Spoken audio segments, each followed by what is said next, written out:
Hello mga pre, magandang tanghali, no? Tanghalian na naman. Kainan na naman. Another day, another training. Marami tayong natututunan.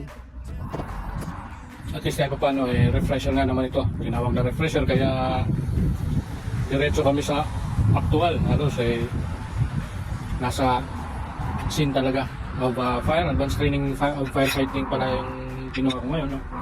Wala nang ganong discussion, puro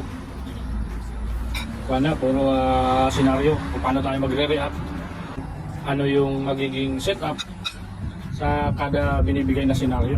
Let's say engine room team sa makina, ano yung magiging response natin once na nagkaroon ng mga senaryo ng iba-ibang klase ng sunog sa barko, no?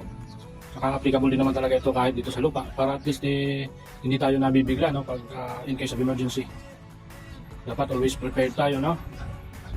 Kagandahan dito kasi kung sa barko may system na kasi doon, prepared na yan, may company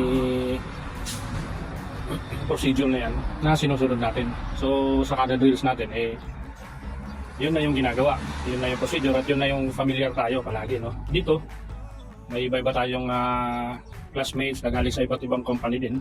Halos kada company may iba't ibang sistema yan sila, gaya na lang yung kahapon na training ko, no? PSCRB, Proficiency Survival Craft and Rescue Boat. Yun na, may ibang company na yung lifeboat nila, pagkatapos na i-charge sa kada weekly na inspection, pag nakita nilang full charge na, tinatanggal yun. Tapos tine-check na lang halos araw-araw yung charge. May mga company din na tuloy-tuloy yan, tinatanggal lang pag mag-testing tayo, no?